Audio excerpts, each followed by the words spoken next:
Today, the conversation is loud and polarized. Is the United States losing its technological lead? Is China surpassing the West in artificial intelligence? Can Europe or India or someone else form the next pole of innovation? But step back. Look not at headlines, but at patterns, because the pattern is older than silicon chips or data centers. It starts with steam. Britain in the 1800s was not just an empire of colonies and trade. It was the world's first technological superpower, a society that fused energy, engineering, finance, and ideology into a self-reinforcing machine. The steam engine was not just a machine. The railroad was not just transportation. They were the new nervous system of the world, compressing time, collapsing distance, restructuring economies, rewriting identity. People in London truly believed they were living inside the pinnacle of civilization. Then, over decades, but faster than anyone expected, another center rose. The United States took the logic of industrialization and scaled it beyond what cramped island cities could manage. Oil, steel, electricity, telephones, highways, aerospace, computers, microchips. The United States didn't just innovate. It built the architecture for a global order, supply chains, capital markets, research institutions, entertainment media, ideology. It believed deeply that its model was final, that the future would speak English, use American software, watch American movies, adopt American norms. Then, again, another center rose. China did not copy blindly. It studied, observed, absorbed. It took the architecture of the modern industrial and digital economy and rebuilt it at unprecedented scale and speed. It fused state coordination with market dynamism. It fused population scale with manufacturing mastery. And now, at the frontier of artificial intelligence, semiconductor ambition, cyber-physical systems, and state-level algorithmic coordination, we are watching a new technological center of gravity emerge. Britain had steam and rails. The United States had silicon and software. China now moves with AI and integrated national industrial strategy. This is not about who is better. It is about how the center of innovation moves, from one hub of energy, ambition, and organizational capacity to another. And every time, the previous superpower narrates itself as eternal, until suddenly it isn't. Yet individuals inside these shifts don't experience them as charts or strategy reports. They experience them as an identity, as anxiety, as pride, as a loss, as an opportunity. You might already feel this shift, whether or not you can name it. Something in the air, something in the headlines, something in the tone of political speech, something in the way young people dream differently than their parents. This story is about that feeling. Hold it for a moment. And as we continue forward, just notice. Notice the emotional tremors under the historical facts. Notice how patterns echo. Notice what this might suggest about your own future, your work, your identity. Keep listening. The pattern is about to get clearer. To understand how the first global tech superpower emerged, imagine Britain in the late 1700s and early 1800s. A small island with damp skies and crowded towns, but brimming with restless minds. Everything felt constrained. By land, by distance, by muscle power. Work was slow, travel was slow, knowledge moved slowly, carried in letters and ships across unpredictable seas. And then, something astonishing changed. The steam engine, at first a crude pumping device in dark coal mines, evolved into a universal transformer. Suddenly, muscle could be replaced with machine strength. Horses and human backs no longer defined the limits of what could be built, moved, or produced. Steam turned coal into motion, heat into industry, and industry into empire. The railroad followed soon, tracks of iron that stretched across Britain's rolling hills like veins carrying energy through a living organism. A journey that once took days now took hours. Goods that once cost fortunes to ship now arrived cheaply and quickly. Ideas that once stayed local began to spread with extraordinary velocity. This was not just infrastructure, it was a psychological acceleration. Imagine being alive then, watching your world compress, watching familiar rhythms vanish, watching wealth concentrate in cities that used to be insignificant villages. There was excitement, but also fear. New machines replaced old crafts. Traditional communities were uprooted. People struggled to adjust to the speed, the noise, the smoke, the newness of it all. And yet, Britain believed, we are the future. We have cracked the code. We have unlocked the formula for economic destiny. The British elite didn't just produce technology. They produced narratives to justify it. Progress is ours. Industry is our identity. Other nations will follow our path, our system, our leadership. Factories were not only buildings. They were symbols of world order. Railroads were not only transportation. They were proof of superiority. Britain used its technological lead to shape global finance, trade networks, and even cultural imagination. Maps redrew themselves to reflect British influence, the world literally colored in red. But here is where the pattern begins to reveal itself more clearly. The moment a civilization believes its system is final, that is the moment its model begins being observed and replicated elsewhere. Because technology leaks, knowledge migrates, ambition travels. Students study abroad, engineers defect, traders carry both goods and ideas. Power, ironically, creates the conditions for someone else to overtake it. And so, across the Atlantic, in a land vast and underdeveloped, the seeds of a new technological center were being planted. The United States did not invent the steam engine. It did not invent the railroad, but it saw their potential at scale. That is the key. Britain optimized. America multiplied. America looked at the logic of industrialization and thought, what if everything were scaled not for one island, but for a continent, and then for the world?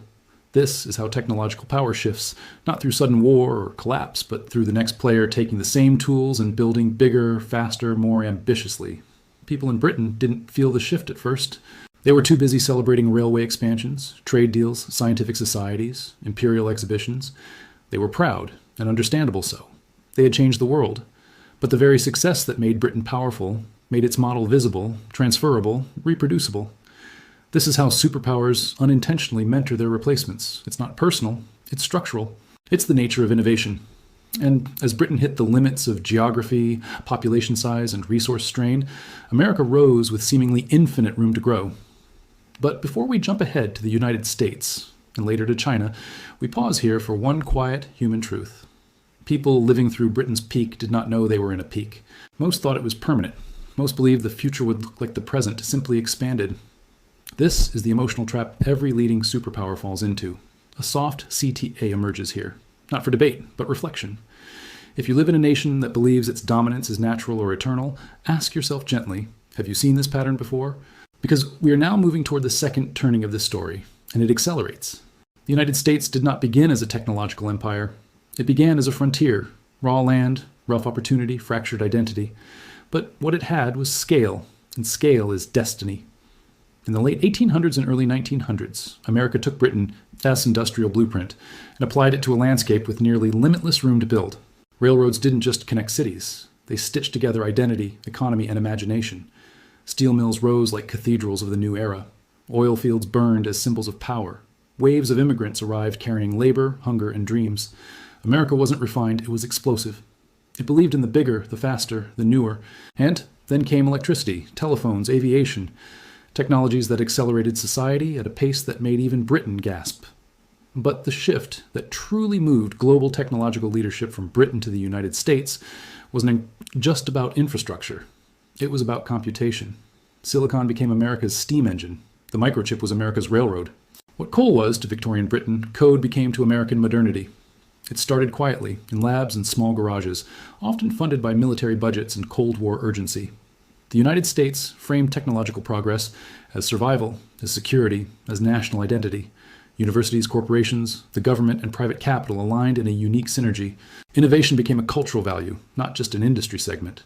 The value was not inevitable, it was cultivated. It was the product of competition, ideology, immigration, experimentation, and, most importantly, belief. That American belief, we can build the future, had gravitational pull. It drew the smartest minds from every continent.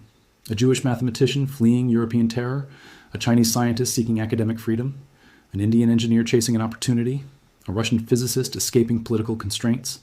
America did not simply invent technology. It aggregated talent and energy from the world and focused it into a single technological engine. And then it scaled it. Silicon chips became computers. Computers became networks. Networks became the internet. The internet became a global nervous system. And Silicon Valley became, for a time, the beating heart of the future. The United States didn't just lead technologically. It shaped how humans thought, communicated, worked, learned, and even loved. American companies became the platforms through which the world understood itself.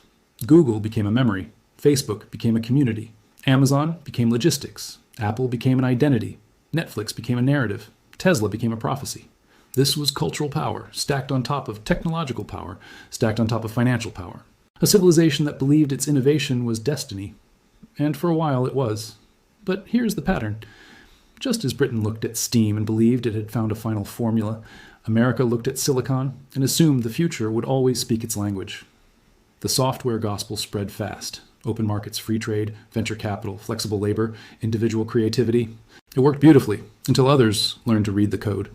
Globalization did not just export products. It exported knowledge.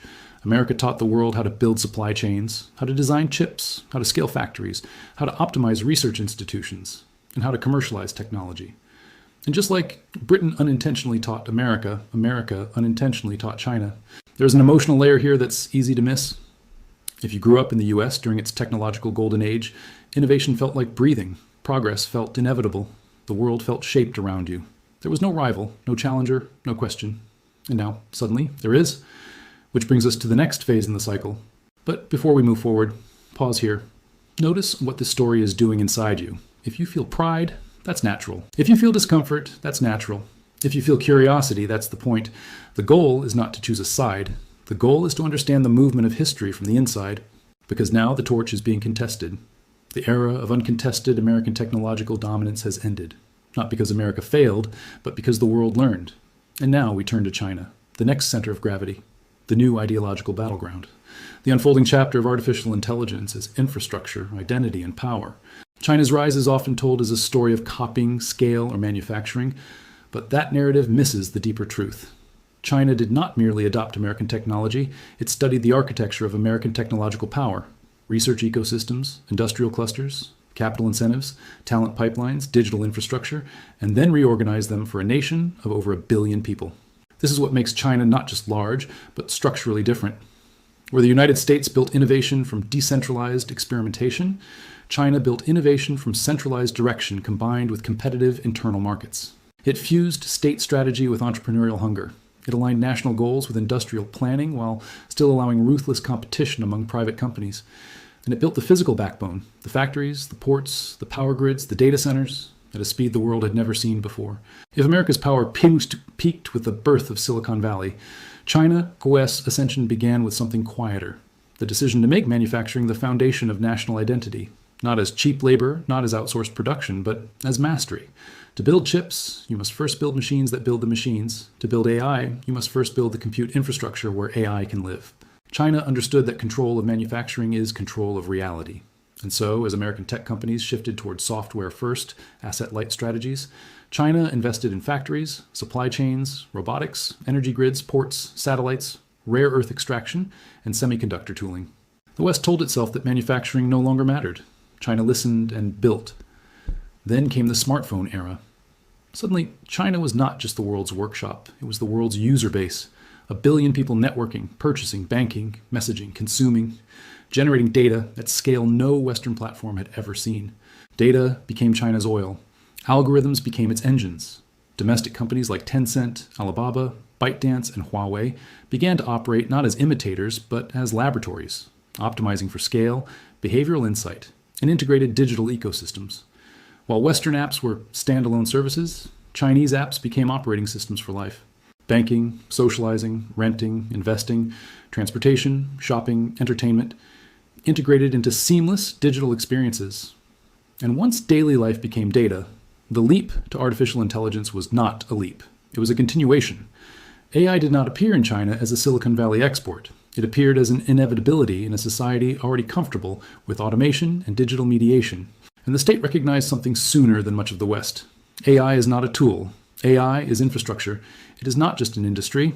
It is the foundation upon which future economic, military, social, and cultural power will be built.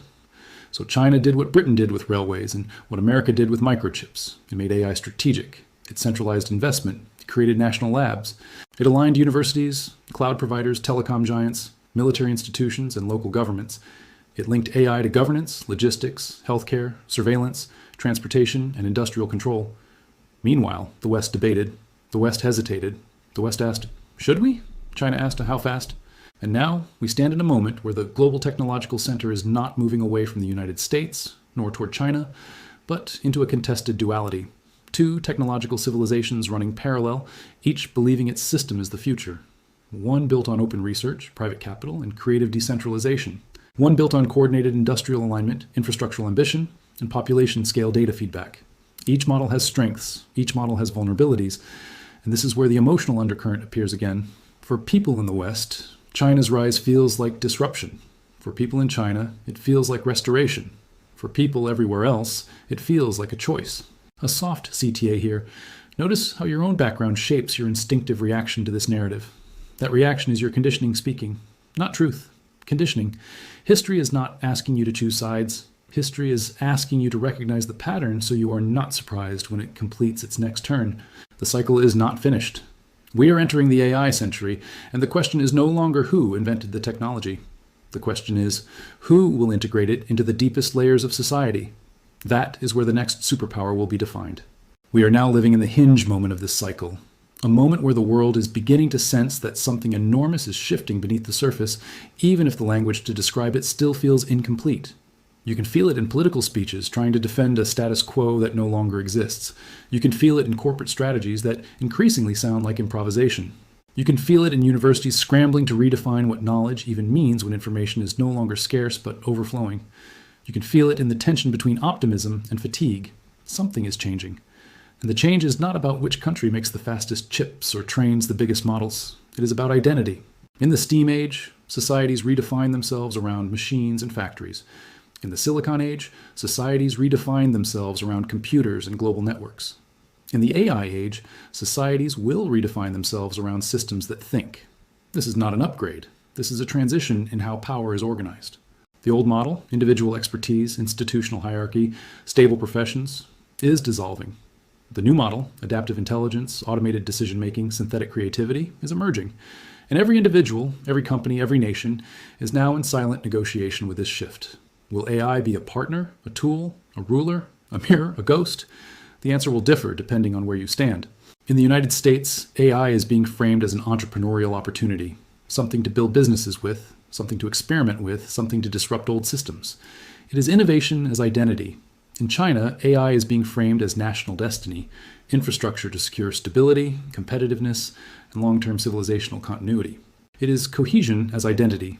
And in the rest of the world, AI is arriving as both promise and threat, empowerment and erosion, opening and uncertainty. But here's the key. The pattern does not end with geopolitics. The pattern continues inside the human psyche. Every technological superpower cycle forces a reshaping of what it means to be a person. In Britain's steam age, people had to adapt to urban life, mechanized labor, and the loss of agrarian certainty.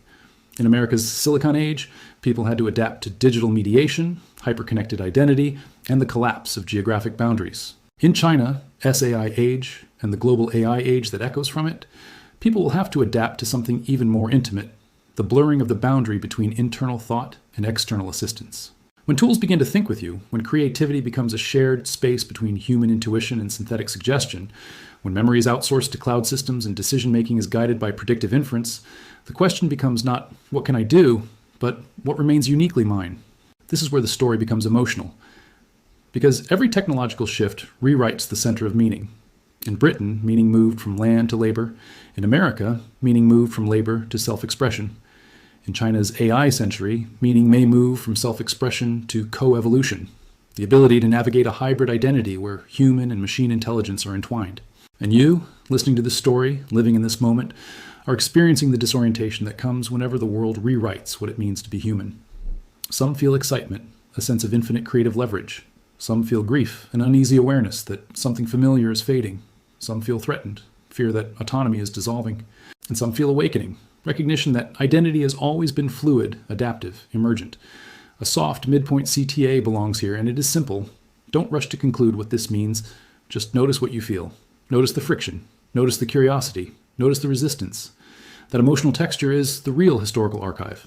We are all inside the transition. And the next section will go deeper, not into economics or geopolitics, but into the human condition of living through a technological shift that does not ask for permission, only response. The cycle continues, but the future is not decided. Not yet. Let's slow the camera down now. We've moved through history in broad strokes: steam, silicon, AI, empires rising, empires aging, new powers forming. But the real hinge point of this story is not in parliaments, boardrooms, or labs. It is in the human interior, what it feels like to live during a turning of the age. Because for individuals, these transitions don't appear as headlines like the rise of X or the decline of Y. They show up as subtle changes in daily experience.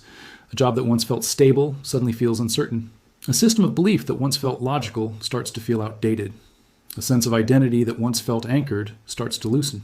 People describe it as the world accelerating, or everything is getting louder, or I feel like I'm behind no matter how hard I work. But what they're really feeling is a structural shift. When Britain industrialized, individuals felt uprooted. leaving farms for factories, villages for cities. When America digitized, individuals felt dislocated, leaving physical communities for networks, continuity for constant change. Now, in the AI turning, the internal dislocation is more subtle and more intimate. The distance between thought and action is collapsing. The boundary between private mind and external capability is thinning. We are learning, for the first time, to share cognition. And this changes the emotional landscape of being human. If a machine can write music, what does it mean to be a composer? If a model can diagnose illnesses, what does it mean to be a doctor?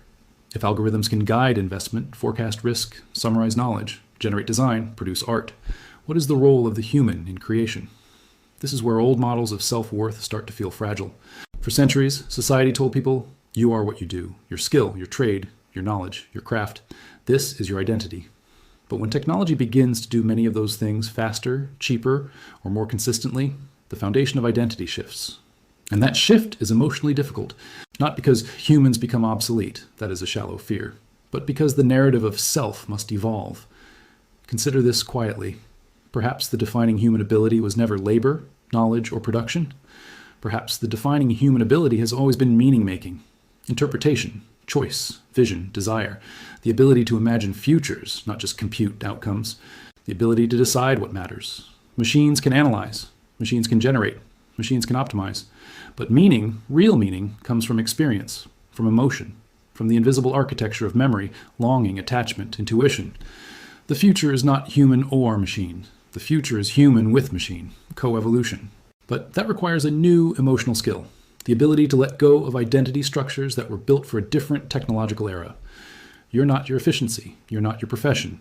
You're not your productivity metrics. You're not your resume. You're the awareness behind all of that. The one who chooses, interprets, relates, imagines. In Britain's STEAM age, the emotional challenge was learning to survive dislocation. In America's Silicon Age, the emotional challenge was learning to survive overstimulation. In the AI age, the emotional challenge will be learning to survive fluidity, to let identity stretch and adapt, as thinking becomes a shared process between human intuition and synthetic cognition. And this is where we circle back to the original pattern. Every global tech superpower cycle has two layers: the visible layer, machines, infrastructure, capital, innovation, and the invisible layer, the emotional adaptation of the population living through it. Britain's emotional adaptation was discipline. America's emotional adaptation was individuality. China's emotional adaptation is synthesis, collective orientation with adaptive integration. But you, wherever you live, are now tasked with a personal adaptation, understanding that intelligence is no longer something you have, but something you interface with, and your value is not disappearing. It is evolving. The world is not becoming less human. It is becoming differently human, and that is where the story turns toward possibility. Soft CTA here. Before we step into vision, take a breath. You're not late. You're not behind. You're not being replaced. You're entering the part of history where the role of the individual is being rewritten. We will explore what that role becomes next. So here we stand, between ages, between identities, between worlds. The British believed steam had revealed the future. The Americans believed silicon had completed it. Now China believes AI will define it. And yet the truth is simpler and deeper than any flag or system. Every era believes it has discovered the final shape of human progress, and every era is proven temporary, not because it fails, but because success produces imitation, and imitation produces transformation. Power never disappears. It migrates. Innovation never ends. It evolves. And humanity never stops reshaping itself in response. The question is not which nation will win the century. The question is who will understand the century while they are living in it. Because awareness, not technology, is the real competitive advantage of transitions like these. If you recognize the pattern while others cling to familiar myths, you are already further ahead than you think. If you can see identity as flexible rather than fixed, if you can see technology as extension rather than threat, if you can see society as fluid rather than static, then you can move through the world with less fear and more agency. The future will not belong to the loudest nations, nor the richest corporations, nor the most advanced machines. It will belong to those who can hold complexity without collapsing into panic, those who can adapt their sense of self without needing to cling to what once defined them, those who can participate in co-creation instead of defending the past. This is the emotional intelligence of the AI century. Not just how to use tools, but how to stay human while everything around you accelerates. And the truth is, humanity has done this before.